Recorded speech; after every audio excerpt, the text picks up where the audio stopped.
Hi, hey, hello, peeps. It's Sunny, and I've never heard the Beach Boys.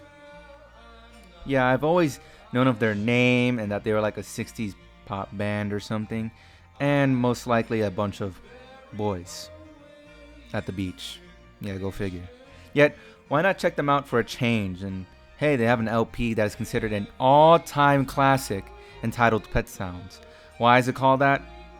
I don't know. I didn't make the shit, so screw it. I'm in for an old school summertime Beach Boy mood. That sounded fucking stupid as shit. I mean, summer ain't over just yet. Not for me mentally, at least. So, welcome back to another album review as we talk about as we talk about Pet Sounds by the Beach Boys.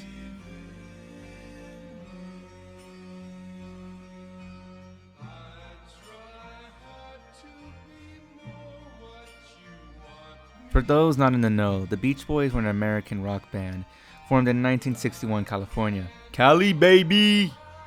One of the members of the band, Brian Wilson, wanted to focus heavily on the writing and recording of the band as they were well recognized on the music scene for their time, and they kept getting better and better after each album, and even collaborating with fellow lyricist Tony Asher to advance the band further into quality. Then they worked very hard onto this LP, Pet Sounds, and well, yeah. Why is this album so damn good? Well, I'll be very, very honest. On my first listen of this, I wasn't feeling it. Not to say I hated it. No, far from it. As I actually really enjoyed it a lot. It was a very 7 or 8 out of 10 experience. It was just a solid, serviceable, beach based pop album. Yet, I didn't understand why it was so special or why it was so revolutionary. Until I re listened to it again with full focus. And yo, this is actually peak. Kicking it off with the opener, Wouldn't It Be Nice? I do recognize this song, as it's very iconic and it's a very sweet beginning for the experience ahead, being a pop song that is enjoyable and catchy with its fun sound overall, and having traces of these psychedelic art and chamber pop tones that is further explored down the road.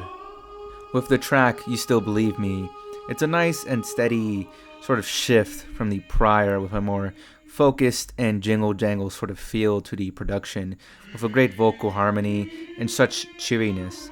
And though I believe it not to be intentional, is kind of a great Christmas tune. That's Not Me is a very moody with a great overall atmosphere and some of the best writing thus far kind of song, with a clear sense of delivery and arrangement with a middle ground between the fun and almost depressing mood swings being thrust in, and a genuine surrealism that is effective. Don't Talk, put your head on my shoulder. It's one of the highlights for sure, as it's more so the same vibe of the prior track, yet manages to top it with a heavier, more thought-provoking lyricism and slower edge and flow that really makes you ponder on it with some heavy thoughts that is quite unexpected from this seemingly simple beach album. I'm Waiting for the Day is a nice transfusion of the two clashing tones established thus far, with moody lyrics and a fun melody that is very serviceable to the overall flow. Let's Go Away for a While is a heavily experimental song, as it removes words entirely and focuses, well, entirely on its sound, which I could describe as elevator music. And you may think, well, isn't that like the worst kind of music you would want? Well, let me specify. Elevator ascending me to another dimension kind of music, and it's just generally fantastic. Sloop John B is a good circle back around to the more cheery elements we kicked this all off with, in a more simpler celebratory nature, yet still having a darker undertone with its narrative of wanting to go home, and it's a very great progressor in terms of production. God Only Knows is the only song I had listened to prior to this review, as it was featured in my music experiment from the main. Go check that video out. And now on a re-listening with the knowledge of the entire album as a whole, I really acknowledge so much more, as it's really only now hitting me with how depressing the lyrics are in this guy.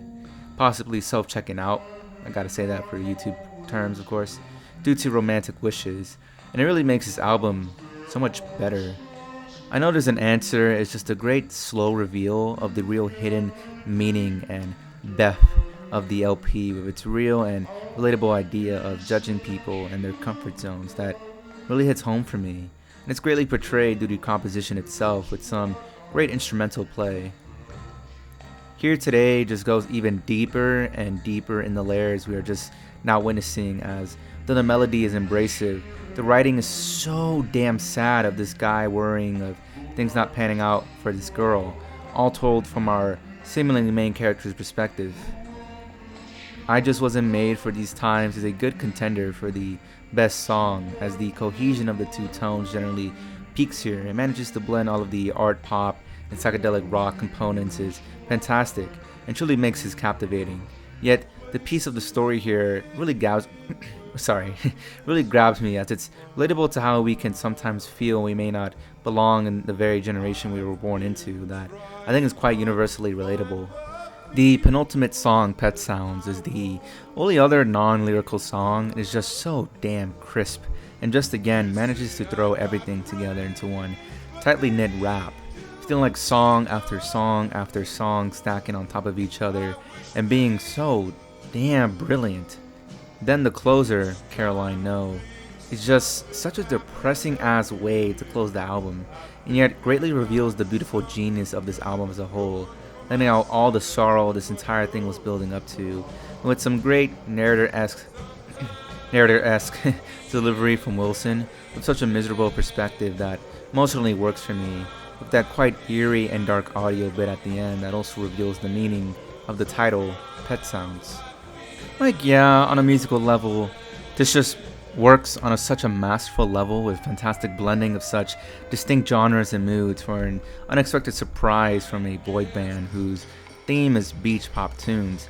Now they really revolutionized themselves by going deeper with their sounds and managing to contain that fun, simplistic charm of their style of music and era as a whole, it being unique in how they go further and further into such depressing and very dark themes through the incredible writing that is greatly delivered vocally and really hits you on a re-listen, and is what defines this as such a classic, not just for its time, yet just timeless.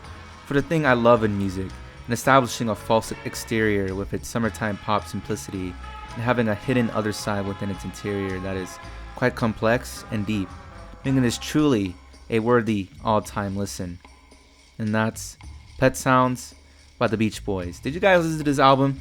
If you did, let me know what you thought of it. Did you love it? Did you hate it? It's totally cool if you didn't, or it's cool if you did. So we're all just about expressing ourselves here, especially when it comes to music. And yeah, Pet Sounds by the Beach Boys, an incredible record that I think on re-listen, maybe you should pay attention a little more like I did. Other than that, it's been sunny, and so long. Farewell, and goodbye, my peeps.